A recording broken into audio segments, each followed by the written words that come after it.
All right, so here we are, Commissioner. It is Sunday, January 17th, the year 2021. Back again for our bi-weekly video. How are you? All right, Ken, we are at the halfway point of this administration. A lot of stuff we've had underway over the last 2 years, and who knew in the middle of it we were going to plunk down an international pandemic. But everybody has done exactly what we know DCF to do. We've pivoted to the virtual world. And what we're going to talk about today is some of the things that we've learned just particularly over the last month or so related to that. Absolutely. So the first message we wanted to clarify with staff is the state is now in phase 1B of our vaccination rollout plan. And 1B identifies frontline essential workers as being eligible to receive the vaccine. And you've been doing a lot of work with our authorizing agents, DAS and OLR, to determine which staff within the department right now we believe qualify under that category. So can you tell us a little bit about that? Yep. So we know that 1A involved long-term care facilities, and of which our Solnits fell under. So our staff at our Solnit facilities got vaccines if they chose to. None of this is mandatory for anyone. But as we're going to talk about our numbers growing, it's important for us to get the right information to make decisions for ourselves. So now we're headed into phase 1B. And we have to start identifying who of our staff are considered in those categories. And the definitions that we were given were pretty clear. It was about those people who have front-facing or public-facing responsibilities. We know that our workplace extends to communities, right? And so it's those people that have had those the need to leave their home to go and interface with others in the course of their duties. So our caseload carrying social workers, we've rostered up. Our case aides, we've put on the roster. Our drivers, we have included in the roster. Our engineering department that has to keep our buildings clean, and they have to keep our campuses ready for when more people have to come on. So it's our engineering department. Our fiscal folks, because we also want to get paid, right? That stuff can't happen at home. Careline can't do their jobs at home. They need to be a part of that list. And I think that's pretty much who we've identified at this point. Is that do you have the list in front of you? Do you see any others that we included? So, we've been really thoughtful about making sure that those of you that have been going out in the field, have been visiting folks, in the home, our clerical folks. I can't forget you. Yeah. Because, HR is not our staff anymore. They report centrally, but those are the mechanics behind the work that has to get done. Our clerical folks that have been coming into the office. Now, we recognize that there might be other clerical people that haven't left home during this time. Right now, we're going to phase you into a next phase. We recognize that there are social workers that aren't caseload carrying. So you won't be a part of this if you are, in those groups, but not having face-to-face contact with the public. We're really going to ask your patience while we load up the people that we're expecting to leave their house to do the work of the agency. We're not even in this group, Ken, and you're sitting in the office right now, but we felt it was important to get our staff rostered and on this list as soon as possible. If you're, continuing to come into the office to do the work of the agency, like our care line, like those divisions in central office I just talked about, and our caseload carrying staff who, have those interactions with the public. We also believe our youth 16 years of age and older in congregate care settings may be eligible. We're looking into that as well. Mm-hmm. Yeah, one of the vaccines is, I think it's the Pfizer vaccine that has been approved for use of 16 and older. I don't think that Moderna is. So right now, our medical division, our legal division are working very closely to determine what that's going to look like. But you may, if you have kids 16 and older that are in congregate settings, get contacted to get them in a roster, and we'll give you procedures as to how to do that.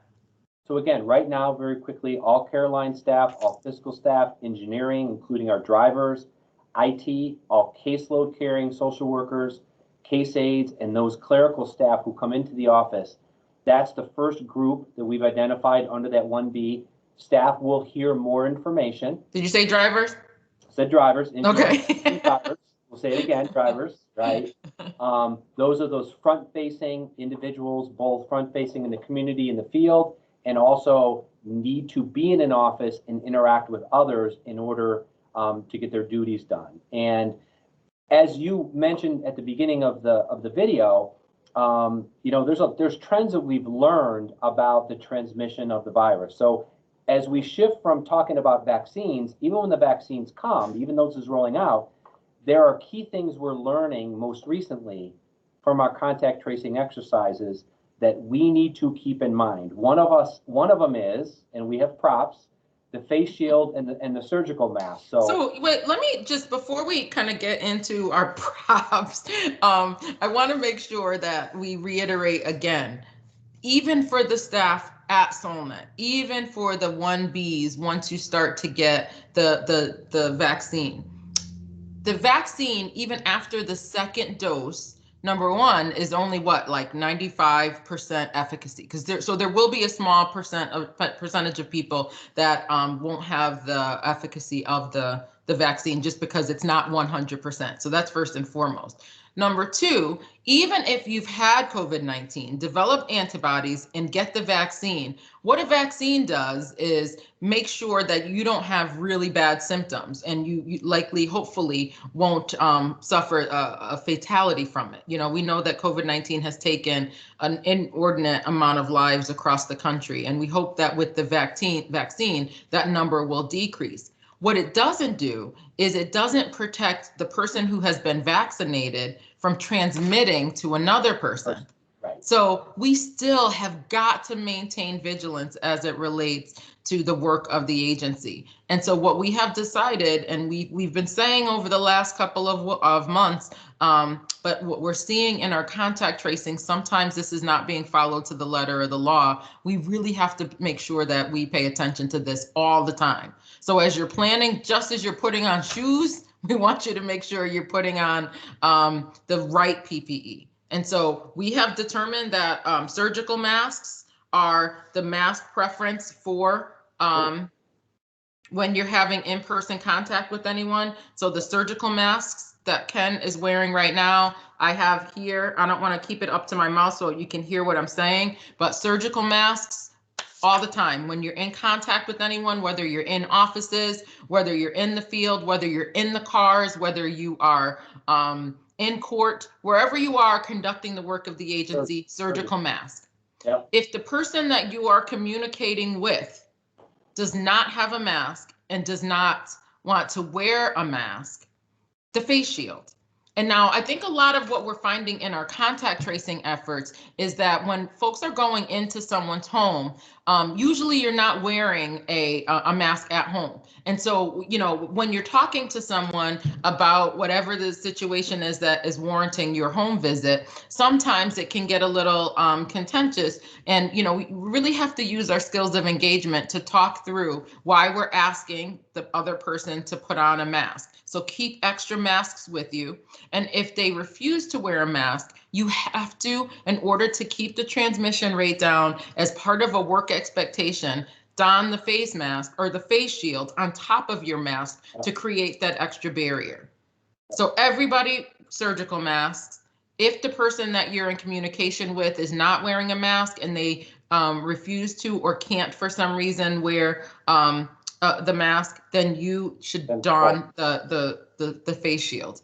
And those things are are all in all of our area offices and all of our divisions. So we have an adequate supply of PPE. Our engineering and fiscal folks, Cindy and her staff, did an exceptional job sourcing our PPE and getting it. We even had, remember, we had a staff member who helped us in the beginning make sure that we have sufficient PPE. So we want to make sure that not only that we have it, but that we use it, because our contact tracing efforts are showing that there's some inconsistencies.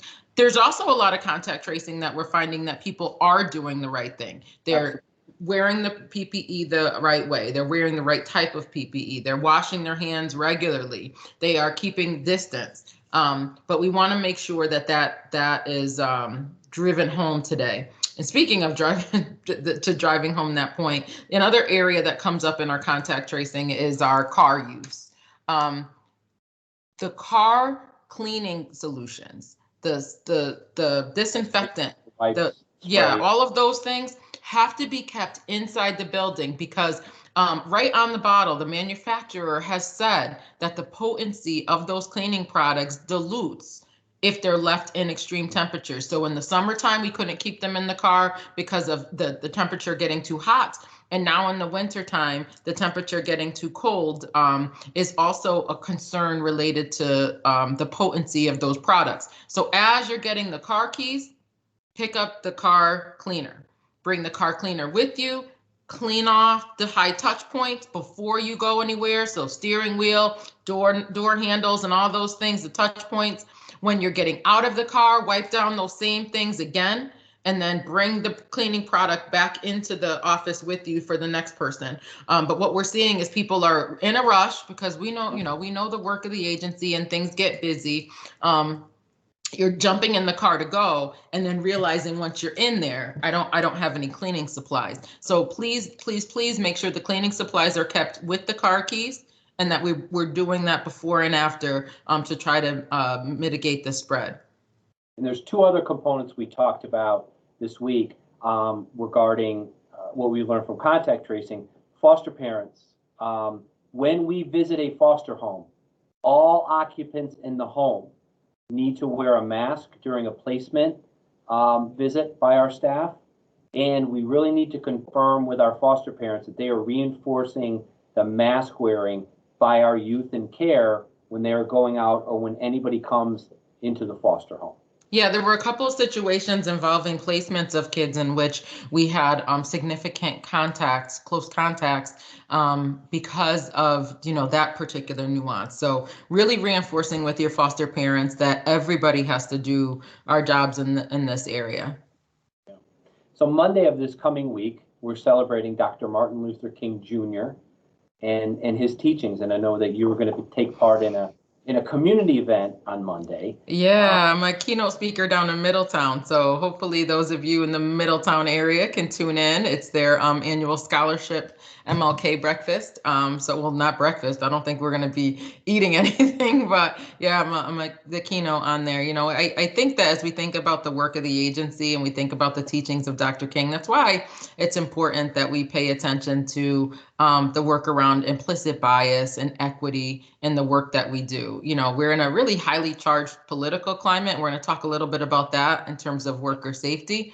But I think it's an opportunity to talk about the fact that we all have differences and we all have ways in which we view the world and our identity in it. But what we can't do is not pay attention to where those biases creep into the work that we do with our kids and families and communities. And acknowledging Dr. King's birthday every year is a way for us to really think about social justice, racial justice, and the issues of equity as they play out in the world around us. We have an important part to play, and it has to be deliberate and not just one day of the year. Yeah. And so you already mentioned it, Commissioner. Wednesday we have the inauguration. Mm-hmm. And we really want to express to all staff that we need to be cautious. Out of an abundance of caution and safety, you're going to be issuing some directives about our visits to the community, because we know that there are some added security measures across the state capitals, across our country, and we want to be very careful as government employees, particularly on this day. Can you expand on that a little bit? So yeah, the state and local law enforcement have been working really closely with the governor's office and our security details related to any chatter that's out there. There's really been no identifiable credible threats to our capital, but out of an abundance of caution, based on what we saw occur at our nation's capital last week, we want to make sure that Connecticut and Connecticut government buildings and the people who work for us are safe too. And so just like we're asking for vigilance as it relates to COVID-19, we're asking you to be very vigilant and cautious this Wednesday. As worker safety is always important to us, we need to be extra cautious this coming week. And so the Department of Administrative Services has issued permission for state employees who can telework. Yep. We prefer that people plan to telework on Wednesday of next week. And we also know that during the course of our jobs that sometimes there's work that can't be done remotely. We suggest that there be minimal folks coming to state office buildings and only field work if it's urgent or if it's an emergency, and we'll take the appropriate precautions. So this is something that we need to pay very, very close attention to as government employees. And we need to reflect the fact that our safety is very important. Your safety is very important to me. And that I wanted to make sure that you heard us loud and clear today that Wednesday and between now and Wednesday are pretty intense. And I also want to make sure that people know that it's an exciting inauguration. It's the first woman to be inaugurated as Vice President of the United States. It's the first African American. She's actually Caribbean American in her heritage and Asian American. So when we think about the importance of ethnicity and race, and think about the role of gender and the intersectionality of all that, this is really an exciting time for our country. But we also recognize that we're in a different context right now that we have to pay attention to. So before we go to the stats for this week, I want to again raise our glasses to the halfway point of our administration.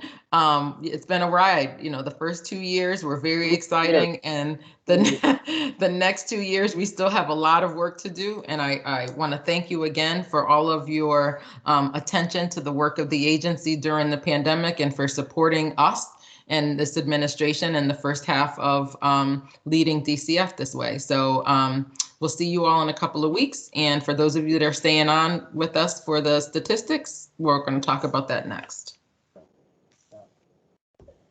Okay, so the most current statistics we have right now are, as far as caregivers, 288 caregivers have tested positive for COVID-19 since the beginning of the pandemic. 196 youth and 244 staff. And again, every time we have a staff positive, we are sending out notification to everybody in that work location, advising when that employee was last in the office, even if that employee wasn't in the office for weeks or months prior to that. We're obligated to notify staff. We've been diligent in our efforts. Some staff have raised the question about why all the notifications. This is a way to be transparent. It's important to do to keep everybody up to date. So 288 caregivers, 196 youth, and 244 staff. Yeah, and the notices to everyone, not only is it an obligation that we committed to let everyone know, but I also think it's important for us to pay attention to the fact that this virus is ever present. And if any indication of how it's impacting DCF, we're now up over 500 and something people, whether they're staff members, foster parents, or children in our care who have been impacted by that in a way that they've tested positive. We know far more have been impacted by, illnesses within your families or even fatalities and deaths. I'm also reminded too, we lost a staff member this week, and I wanted to make sure that we reflected on the fact that Lisa Sullivan, a paralegal in the Middletown office, I want to make sure I get that right, and part of the legal division, passed away this week. So not of COVID, but whenever we lose a staff member, it's a piece of our long link that has been broken. And so our hearts are going to the staff in the legal division and in the Middletown office as they've lost a friend and colleague. And for all of us, to all of you, thank you for all you're doing. Be careful, be safe, and be well. Thank you, Commissioner. We'll see you in a couple of weeks. All right. Alrighty. Take care.